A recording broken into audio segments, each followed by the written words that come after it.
গল্পের শুরুতে আমরা দেখি অ্যানি নামের একজন অধ্যাপিকা তার গবেষণাগারে গবেষণা চালাচ্ছেন। দীর্ঘ গবেষণার পর তিনি একটি বিশেষ তরল পদার্থ তৈরিতে সফল হন। এরপর তিনি একটি কাচের প্লেটের উপর একটি মিষ্টি চেরি রাখেন, চেরির উপর একটি কালো পিঁপড়া বসান, তারপর তার ওপর সেই বিশেষ তরল পদার্থটি ঢেলে কাঁচ দিয়ে ঢেকে দেন। ঠিক তখনই তার এক সহকর্মী জুনিয়র এসে তাকে একটি মিটিংয়ের কথা জানান। এরই মধ্যে অ্যানি লক্ষ্য করেন যে পিঁপড়াটি ধীরে ধীরে অদৃশ্য হয়ে যাচ্ছে। এতে তিনি অত্যন্ত আনন্দিত হন, যেন তিনি বড় কোনো সাফল্য অর্জন করেছেন, হয়তো তার গবেষণা সফল হয়েছে।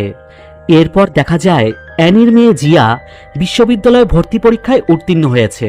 এই সুসংবাদটি জানানোর জন্য সে দৌড়িয়ে মায়ের কাছে যায়। সাফল্যের আনন্দে তারা নৌকায় করে ভ্রমণে বের হয়। সেখানে তারা সুস্বাদু খাবার খায় এবং গল্পগুজব করে। জিয়া সেখানে বন্ধুদের একটি পরিবারকে দেখতে পায়।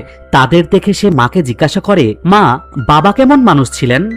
অ্যানি পাল্টা প্রশ্ন করেন, তুমি কেন এ কথা জিজ্ঞাসা করছো? জিয়া উত্তর দেয়, হঠাৎ মনে হলো বাবার সম্পর্কে আমার আরো ভালোভাবে জানা উচিত। অ্যানি বলেন, তিনি সত্যিই খুব ভালো মানুষ ছিলেন। জাপানে সিনেমার শুটিং শেষ করে তিনি ফিরে এসেছেন ঠিকই, কিন্তু এখন তিনি পাহাড়ি এলাকায় আছেন, তাই ফিরতে পারছেন না। জিয়া বলে, তোমাদের কি এখনো যোগাযোগ আছে? অ্যানি জানান, মাঝে মাঝে ইমেইলে আমাদের কথা হয়। এর কিছুদিন পর গোরো নামের এক বন্ধু অ্যানির সাথে দেখা করতে আসে। তিনি অ্যানিকে একটি খাম দিয়ে বলেন, হামলার সময় আমার প্রতিবেশী গ্র্যানি এই খামটি খুঁজে পেয়েছিলেন। এতে একটি ছেলের সাথে তোমার ছবি আছে, কিন্তু আমি তাকে চিনতে পারিনি। সে কি তোমার সহপাঠী ছিল? অ্যানি ছবিটার দিকে তাকালো এবং চোখ বন্ধ করলো। মুহূর্তের জন্য সে সেই সময়টার কথা মনে করলো যখন সে বিজ্ঞানাগারে ছেলেটির সাথে ছিল, কিন্তু তারপর সে গোরোকে বলল, আমার কিছুই মনে পড়ছে না। গোরো চলে গেল। কিন্তু পরে কাজ থেকে বাড়ি ফেরার পথে অ্যানি ছবিটার সেই ছেলেটির কথা ভাবতে লাগলো। অসাবধানবশত তার হাত ব্যাগটি রাস্তায় পড়ে গেল। সেটি তুলতে গিয়ে সে আবার ছবিটি দেখল এবং স্মৃতির অতলে হারিয়ে গেল। ঠিক তখনই একটি গাড়ি এসে তাকে ধাক্কা দিল। জিয়া হাসপাতাল থেকে একটি ফোন পেল এবং তার মায়ের দুর্ঘটনার কথা জানতে পারল। সে দ্রুত হাসপাতালে ছুটে গেল। ডাক্তার তাকে জানালেন যে দুর্ঘটনায় অ্যানি গুরুতর আহত না হলেও তার মস্তিষ্কে আঘাত লেগেছে, যার ফলে তাকে 2 সপ্তাহ হাসপাতালে থাকতে হবে। তিনি বর্তমানে অচেতন এবং কখন জ্ঞান ফিরবে তা অনিশ্চিত। এ কথা শুনে জিয়া কাঁদতে কাঁদতে মায়ের কাছে ফিরে এলো এবং সারা রাত তার পাশে বসে কাটালো। পরদিন সকালে জিয়ার মায়ের দুর্ঘটনার কথা জানতে পেরে গৌর কাকা হাসপাতালে এলেন এবং জিয়াকে বিশ্রাম নিতে বললেন, কিন্তু সে রাজি হলো না। তারা সেখানে ওয়েটিং রুমে বসেছিল। তখন টিভিতে 1974 সালের 3রা মার্চের একটি বাস দুর্ঘটনার খবর দেখানো হচ্ছিল। খবরে বলা হচ্ছিল যে ঠিক 36 বছর আগে এই দিনেই রাতে শিনজুক থেকে একটি বাস ছেড়েছিল, আর বাসটি খাদে পড়ে যাওয়ায় 38 জন যাত্রী প্রাণ হারিয়েছিলেন। এটি দেখে গৌরের কিছু একটা মনে পড়ল এবং তিনি বলতে শুরু করলেন, 36 বছর আগে আমিও ওই বাসটিতে চড়তে চেয়েছিলাম। আসলে আমি একটি ভ্রমণে যাচ্ছিলাম, কিন্তু বাসের টিকিটটা বাড়িতে ফেলে এসেছিলাম বলে আমাকে উঠতে দেওয়া হয়নি। যেতে না পারায় আমি খুব হতাশ হয়েছিলাম, কিন্তু পরদিন জানতে পারলাম যে বাসটি দুর্ঘটনার কবলে পড়েছে। আর তখনই আমি ভাগ্যের সত্যিটা উপলব্ধি করলাম যে যা কিছু ঘটে তার পেছনে কোনো না কোনো ভালো কিছু লুকিয়ে থাকে। তাই ঘাবড়িও না মা, তোমার মা বেঁচে গেছেন, এটা সৌভাগ্যের বিষয়। তিনি গুরুতর আহত হননি। সাহস রাখো, সব ঠিক হয়ে যাবে। গোরো আঙ্কেলের কথা শুনে জিয়া কিছুটা সাহস পায়। এরপর সে ফ্রেশ হওয়ার জন্য তার বাড়িতে আসে। সেখানে সে তার জন্মদিনের অ্যালবাম দেখে, মায়ের কম্পিউটারে ইমেল চেক করে এবং তার বাবা ম্যাক্সকে মায়ের দুর্ঘটনার কথা জানায়। তারপর সে হাসপাতালে ফিরে মায়ের সামনে কাঁদতে কাঁদতে বলে, মা, আজ আমার 18তম জন্মদিন। কিছুক্ষণ পরেই অ্যানির জ্ঞান ফেরে এবং জ্ঞান ফিরতেই সে বলে, আমাকে কেনের সাথে দেখা করতে হবে। সে আরো বলে, আমার ব্যাগে কেন আর আমার একটি ছবি আছে, আর আছে আমার ল্যাবের ড্রয়ারের চাবি। তোমাকে আমার শেষ ইচ্ছা হিসাবে এই কাজটা পূরণ করতেই হবে।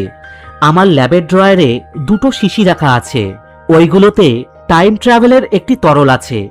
ওই তরলটা পান করার পর তোমাকে 1972 সালের এপ্রিল মাসের সেই শনিবারটার কথা ভাবতে হবে, যেদিন কেন আর আমি জুনিয়র হাই স্কুলের সায়েন্স ল্যাবে একসাথে ছিলাম। সেখানে গিয়ে কেনকে আমার এই বার্তাটা পৌঁছে দিতে হবে। বন্ধুরা, একথা বলার পর সে জিয়ার কানে আরো কিছু ফিসফিস করে বলে, যা আমরা শুনতে পাই না। অ্যানি তাকে কি বার্তা পৌঁছে দিতে বলেছিল তা আমরা পরে জানতে পারবো। বার্তাটি দেওয়ার পরই অ্যানি আবার জ্ঞান হারিয়ে ফেলে। মায়ের ইচ্ছা পূরণ করতে জিয়া তখনই মায়ের ল্যাবে যায় এবং ঠিক সেইভাবেই কাজ করে। তরলটি পান করার সময় সে তার মা ও কেনের ছবি চোখের সামনে ধরে রাখে এবং বারবার বলতে থাকে 1972 সালের এপ্রিল মাসের শনিবার, কিন্তু কিছুই ঘটে না। সে মনে মনে হাসে আর পরমুহূর্তেই ভাবে সে তারিখটা ঠিকঠাক মনে করতে পেরেছে তো। মা কি আমাকে 1974 সালের কথা বলেছিলেন? ঠিক তখনই তার ঘড়ির কাঁটাগুলো দ্রুত ঘুরতে শুরু করে এবং সে সময়ের স্রোতে অতীতে ফিরে যেতে থাকে। সে তখন কিছুই বুঝে উঠতে পারে না, কিন্তু শীঘ্রই সে অতীতের সেই সায়েন্স ল্যাবে রন নামের এক ছেলের সামনে গিয়ে পৌঁছায়। পরের দৃশ্যেই দেখা যায় জিয়া রনের ঘরে জেগে উঠেছে। একটু ফিরে দেখা যাক গতকাল কি ঘটেছিল। জিয়া যখন রনের ওপর গিয়ে পড়েছিল তখন সে ভুল করেই রনকে কেন ভেবেছিল, কিন্তু রন উত্তর দিল, আমার নাম কেন নয়, আমি তো রন। জিয়া যখন জিজ্ঞাসা করলো এটা কি কোনো জুনিয়র হাই স্কুলের বিজ্ঞানাগার, তখন রন বলল, না না, এটা তো সুতোকো ইউনিভার্সিটি।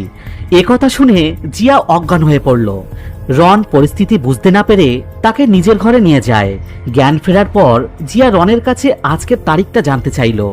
রন তাকে জানালো যে আজ শনিবার 17 ফেব্রুয়ারি 1974 সাল, কিন্তু জিয়া তা বিশ্বাস করতেই পারল না। তাই সে রনের ঘরের ক্যালেন্ডার ও ম্যাগাজিনগুলো পরীক্ষা করে দেখল এবং বুঝলো যে রন সত্যি কথাই বলছে। তখন সে উপলব্ধি করল, ও, আমি তো আমার মায়ের সময়ের চেয়ে 2 বছর এগিয়ে এসেছি। আমার 1972 সালে থাকার কথা, কিন্তু আমি 1974 সালে চলে এসেছি। সে সঙ্গে সঙ্গে সেখান থেকে দৌড়িয়ে পালাতে শুরু করলো, কিন্তু তার ব্যাগটি রনের ঘরেই ফেলে গেল। রনও তখন তার পিছু পিছু দৌড়াতে লাগলো। এরপর তারা ফ্রেন্ডস জুনিয়র হাই স্কুলে এসে পৌঁছালো। স্কুলের শিক্ষার্থীদের তার মা ও কেনের একটি ছবি দেখিয়ে জিয়া কেনের বিষয়ে জানতে চাইল, কিন্তু দুর্ভাগ্যবশত তারা কেবল তার মা অ্যানিকেই চিনতে পারল, কেনকে নয়। এতে জিয়া খুব হতাশ হলো। এরপর রন জিয়াকে নিয়ে সকালের ব্রেকফাস্ট করতে গেল এবং জিজ্ঞাসা করলো, তোমার বাড়ি কোথায়? তোমার বাবা মা নিশ্চয়ই তোমার জন্য চিন্তিত হয়ে পড়েছেন। আগে কিছু খেয়ে নাও, তারপর আমি তোমাকে পৌঁছিয়ে দেব। তখন জিয়া তাকে সত্যি কথাটি বলল, আমি কেনকে খুঁজে বের করার জন্য ভবিষ্যৎ থেকে এসেছি। রন বিষয়টি কিছুই বুঝতে পারল না। সে ভাবল এমন ভবিষ্যৎ কেবল সিনেমাতেই দেখা যায়। তখন জিয়া তাকে বুঝিয়ে বলল যে সে 2010 সাল থেকে এসেছে, আর বলল, তুমি তো দেখলেই আমি কিভাবে হঠাৎ করে শূন্য থেকে হাজির হলাম। এরপর সে তার ব্যাগ থেকে 2010 সালের মুদ্রা ও একটি মোবাইল ফোন বের করে দেখায়। সে জানায় যে ফোনটিতে কোনো নেটওয়ার্ক নেই, এজন্য সে কাউকে ফোন করতে পারবে না। তবে ছবি তোলা, ফ্ল্যাশ লাইট ব্যবহার করা বা আরো অনেক কাজ করা যায়। ফোনটির দিকে তাকিয়ে রন বলে, আমি একটা পরিষ্কার পরিচ্ছন্নতা বিষয়ক চলচ্চিত্র নিয়ে কাজ করছি, আর সেখানে আমি ঠিক এমনই একটি যন্ত্রের কথা ভেবেছিলাম। কিন্তু জিয়াকে দেখে রন ভয় পেয়ে যায় এবং তাকে ভিন গ্রহের প্রাণী মনে করে সেখান থেকে পালানোর চেষ্টা করে। তখন জিয়া অনুনয় বিনয় করে বলে, দয়া করে আমাকে তোমার সাথে থাকতে দাও, আমি তোমাদের বাড়ির সব রান্না বান্না ও পরিষ্কার পরিচ্ছন্নতার কাজ করে দেব। কিন্তু রন কিছুতেই তাতে রাজি হয় না। তখন জিয়া তাকে ভবিষ্যতে তার মায়ের দুর্ঘটনার কথা জানায়। সে বলে, মা আমাকে কেন নামের এক ব্যক্তির কাছে একটি বার্তা পৌঁছিয়ে দিতে বলেছেন। এটাই তার শেষ ইচ্ছা এবং আমাকে তা পূরণ করতেই হবে। তুমি দয়া করে আমার কথা শোনো, আমাকে কেনের কাছে বার্তাটি পৌঁছে দিতে দাও। এরপর আমি আর কখনোই তোমাকে বিরক্ত করব না। কিছুক্ষণ পর রন রাজি হয়ে যায়। সেই রাতেই জিয়া রনকে জানায় যে তার স্নান করার প্রয়োজন। রন সোজাসাপটা বলে দেয়, এখানে স্নানের কোনো ব্যবস্থা নেই, তাছাড়া এখন শীতকাল, তাই কে আর রোজ রোজ স্নান করে। যদি একান্তই স্নান করতে হয় তবে তুমি পাবলিক বাথরুম ব্যবহার করতে পারো, অথবা দিন দুয়েক অপেক্ষা করতে পারো, আমি তোমাকে বাথরুমে নিয়ে যাব। পরদিন জিয়া ও রন চুপি চুপি তাদের মায়ের জুনিয়র হাই স্কুলে মানে অ্যানির হাই স্কুলে ঢুকে পড়ে এবং 2 বছর আগের শিক্ষার্থীদের নথিপত্র যাচাই করে। তারা জিয়ার মা অ্যানির ছবি খুঁজে পায়, কিন্তু কেনের কোনো হদিশ পায় না। অথচ অ্যানির ছবিতে স্পষ্ট দেখা যায় যে কেন এবং অ্যানি একই ক্লাসের শিক্ষার্থী ছিল, এমনকি তারা একই ইউনিফর্মও পরেছিল। তা সত্ত্বেও স্কুলের নথিপত্রে কেনের কোনো তথ্য পাওয়া যায় না। ঠিক তখনই জিয়ার মাথায় একটা বুদ্ধি আসে। সে রনকে বলে, আমি নথিপত্র থেকে মায়ের ঠিকানা খুঁজে বের করে তার সাথে দেখা করব এবং কেনের ব্যাপারে তাকে জিজ্ঞাসা করব। বুদ্ধিটা কিন্তু চমৎকার ছিল, কিন্তু পরিকল্পনাটি বাস্তবায়ন করতে গিয়ে সে ব্যর্থ হয়। ওই ঠিকানায় তারা গিয়ে দেখে বাড়িটিতে তালা ঝুলছে। আসলে ওই বাড়িটিতে তখন কেউই থাকতো না। এরপর জিয়া একটি ছেলেকে দেখতে পায়। ছেলেটিকে দেখে তার পরিচিত মনে হচ্ছিল, তাই জিয়া তাকে গোরো আঙ্কেল বলে ডাকে। আর ছেলেটি থমকে দাঁড়ায়, কিন্তু তিনি অবাক হয়ে জিজ্ঞাসা করেন, তুমি আমাকে আঙ্কেল বলছো কেন? জিয়া উত্তর দেয়, দুঃখিত, ভুল করে মুখ দিয়ে বেরিয়ে গেছে। এরপর সে নিজেকে অ্যানির কাজিন বা আত্মীয় হিসাবে পরিচয় দেয় এবং গোরোর কাছে অ্যানি সম্পর্কে জানতে চায়। গোরো বলে, অ্যানি তো 2 বছর আগেই এখান থেকে চলে গেছে। তুমি কি এটা জানো না? তুমি তো ওর কাজিন।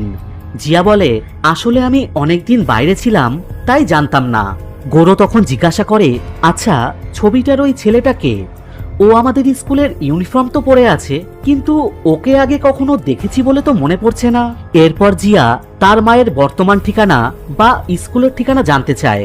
গোরো বলে, ঠিক মনে পড়ছে না, তবে হ্যাঁ, আমার ডায়েরিতে লেখা আছে। এখন আমার একটু কাজ আছে, তোমরা একটা কাজ করো, আজ রাতে আমার সাথে দেখা করো, আমি ঠিকানাটা দিয়ে দেব। এরপর গোরোর সাথে দেখা করার আগে রন জিয়াকে বাথরুমে নিয়ে যায়।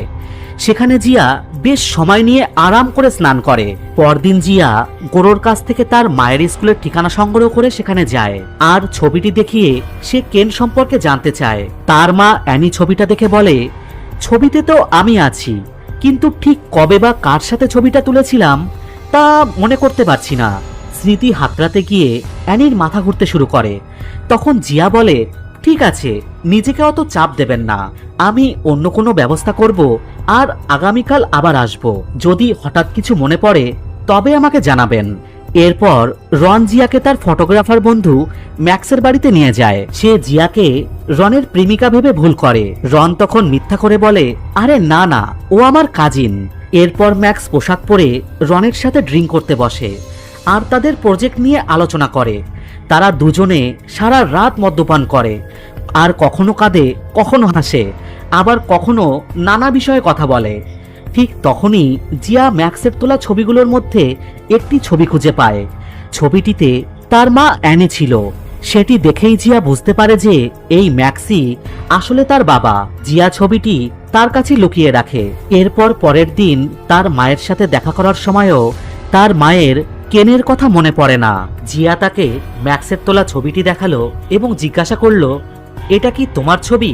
ছবিটা দেখে জিয়ার মা বলল, আমি সম্প্রতি এক বন্ধুর মাধ্যমে ম্যাক্স নামের একজন ফটোগ্রাফারের সাথে পরিচিত হয়েছি, সেই আমার এই ছবিটা তুলেছিল।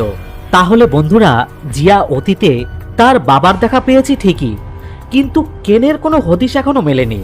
মনে হচ্ছে যেন কেন কোনো ভূত কিংবা হয়তো ভবিষ্যৎ থেকে আসা কেউ। এজন্য জিয়া সিদ্ধান্ত নেয় যে কেনের ছবি খবরের কাগজে ছাপিয়ে তাকে খোঁজার চেষ্টা করবে, কারণ নিশ্চয়ই এমন কেউ আছে যে কেনকে চেনে। আর সে যদি সত্যিই ভবিষ্যৎ থেকে এসে থাকে, তবে ভবিষ্যতেও তো খবরের কাগজ থাকবেই। আর এমনটা হলে কেন সরাসরি নিশ্চয়ই তাদের সাথে যোগাযোগের চেষ্টা করবে। কিন্তু সমস্যা হলো, বর্তমানে খবরের কাগজে বিজ্ঞাপন দিতে 500 গিনি খরচ হবে, কিন্তু রনের কাছে আছে মাত্র 400। তাই তারা খবরের কাগজ বিক্রেতার কাছে গিয়ে কিছুক্ষণ দরদাম করলো আর বিক্রেতা ছাড় দিয়ে রাজিও হলো।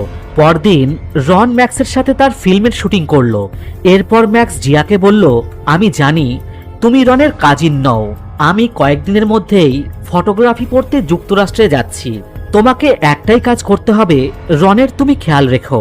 তখন জিয়া তাকে অ্যানির একটি ছবি দেখিয়ে জিজ্ঞাসা করলো, যদি সে না চায় তবুও কি তুমি যুক্তরাষ্ট্রে যাবে? মানে তুমি কি থেকে যাবে না? ম্যাক্স উত্তর দিল, সে আমাকে কখনো মানা করবে না, কারণ সে খুব দৃঢ় মানসিকতার মেয়ে। আমি যদি নাও যেতে চাই তবুও সে আমাকে আমার স্বপ্নের পথে এগিয়ে যেতে বাধ্য করবে। ঠিক তখনই কেউ ম্যাক্সকে ডাকলো এবং তাদের কথাবার্তা শুরু হলো। ফলে তাদের কথা সেখানেই অসম্পূর্ণ থেকে গেল। এরপর শুটিং শেষ হওয়ার পর সবাই যখন আনন্দ উদযাপন করছিল, জিয়া খেয়াল করলো যে অ্যানিও সেখানে উপস্থিত। জিয়া অ্যানির সাথে আড়ালে কথা বলল, তুমি যদি ম্যাক্সকে সত্যিই পছন্দ করো তবে তাকে যুক্তরাষ্ট্রে যাওয়ার থেকে আটকাচ্ছ না কেন? সে যদি অন্য কোথাও চলে যায় তখন তো তোমার সমস্যা হবে। কিছুটা হতাশ হয়ে অ্যানি বলল, আমি এখন ভালো আছি, আর আমরা তো একসাথে সময়ও কাটাচ্ছি। ভবিষ্যতের কথা ভেবে আমি বর্তমানের আনন্দ উপভোগ করা থামাতে পারবো না। এরপর সে জিয়ার কাছ থেকে বিদায় নিয়ে ম্যাক্সের সাথে চলে গেল। এরপর জিয়া রনকে জিজ্ঞাসা করলো, তুমি কেন আমাকে আশ্রয় দিলে? রন কিছু বলার আগেই জিয়া নিজেই মজার ছলে উত্তর দেয়, ও আসলে না করার সাহসই তোমার ছিল না, না বলার কোনো প্রশ্নই ওঠে না। আমি কেন এত মিষ্টি? সে একটু খুনসুটি করলো। এরপর বলল, রন, ভবিষ্যতে তুমি একজন সফল পরিচালক হবে এবং কোনো সুন্দরী অভিনেত্রীকে বিয়ে করবে। তোমাদের সুন্দর সুন্দর অনেক সন্তানও হবে। ততদিন তুমি আমাকে ভুলেই যাবে। তোমার কাছে আমি কেবল অতীতের এক স্মৃতি হয়ে থাকব। ভবিষ্যতে কি তুমি আমাকে চিনতে পারবে?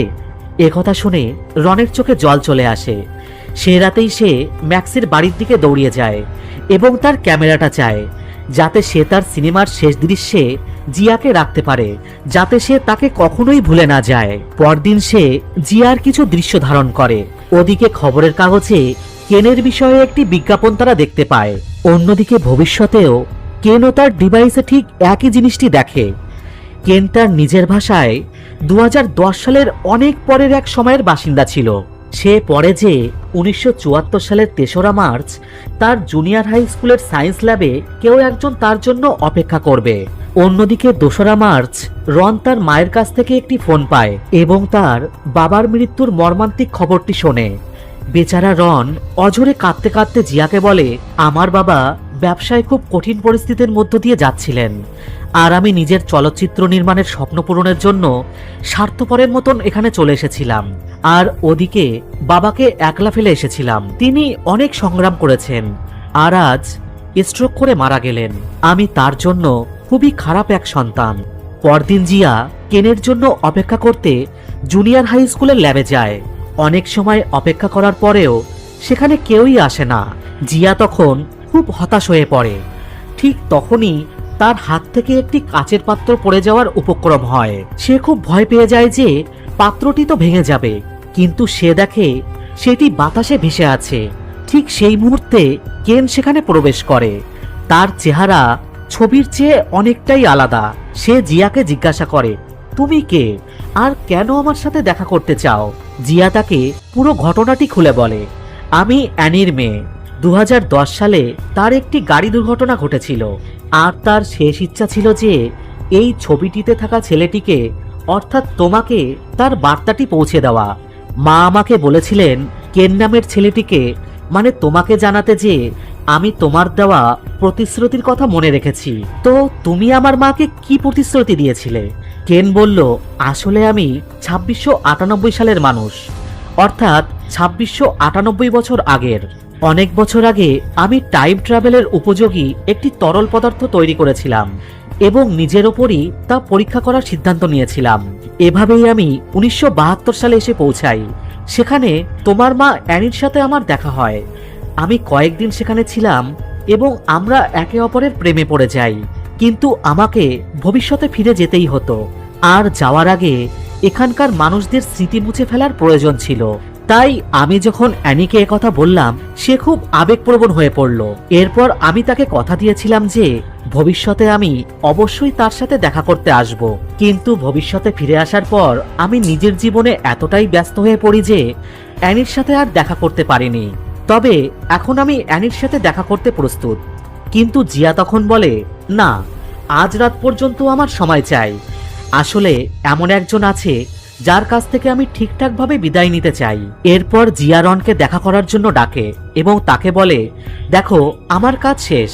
রন বলে, আমি আজই আমার গ্রামের বাড়িতে যাচ্ছি, কাল ফিরে আসব। তখন আমরা একসাথে আমার বানানো সিনেমাটা দেখব। যদিও ভয়েস ডাবিং এর কিছুটা কাজ এখনো বাকি আছে, তবে গ্রাম থেকে ফেরার পর আমি ওটা নিয়ে আরো কাজ করার চেষ্টা করব। এই রিলটা তুমি নিজের কাছে রাখো।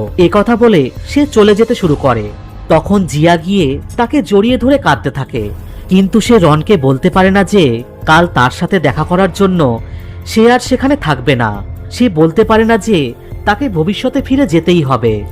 যাই হোক, রন বাস ধরতে চলে যায় আর জিয়া রনের ঘরের দিকে ফিরতে শুরু করে। কিন্তু পথে গোরোর সাথে তার দেখা হয়, যে তাড়াহুড়ো করে তার বাড়ির দিকে যাচ্ছিল। জিয়া তাকে থামিয়ে কিছু জিজ্ঞাসা করতেই সে বলে, আমি বাসের টিকিটটা বাড়িতে ফেলে এসেছি, আর ওটা ছাড়া আমি ভ্রমণ করতে পারবো না। একথা শুনে জিয়ার মনে পড়ে যায় যে হাসপাতালে অপেক্ষা করার সময় গোরো আঙ্কেল তাকে এসব কথাই বলেছিলেন, সেদিন রাতে যদি আমার বাসটা মিস না হতো তবে আমি হয়তো বাঁচতাম না। জিয়া বুঝতে পারে যে বাসটি দুর্ঘটনার কবলে পড়তে চলেছে, তাই সে রনকে থামানোর জন্য পাগলের মতন দৌড়াতে থাকে। কিন্তু পথে কেন তাকে থামায় এবং বোঝায়, দয়া করে অতীতের কোনো ঘটনায় হস্তক্ষেপ করো না, তোমাকে এখন ভবিষ্যতে ফিরে যেতে হবে। কিন্তু জিয়া তাতে রাজি হয় না। সে তার মায়ের দেওয়া টাইম ট্রাভেল করার জন্য তরল ভরা দ্বিতীয় বোতলটি ভেঙে ফেলে। এরপর সে রনের বাসের পিছু পিছু দৌড়াতে থাকে এবং তাকে পাগলের মতন ডাকতে থাকে। কিন্তু রন তার ডাক শুনতে পায় না। বাসটি চলে যায় আর জিয়া সেখানেই কান্নায় ভেঙে পড়ে। এরপর কেন তার স্মৃতি মুছে দেয়, যার ফলে এই টাইম ট্রাভেলের কোনো কিছুই তার আর মনে থাকবে না। এরপর নিজের ক্ষমতা ব্যবহার করে সে জিয়াকে 2010 সালে ফিরিয়ে দেয়। জ্ঞান ফেরার পর জিয়া নিজেকে নিজের ঘরেই আবিষ্কার করে।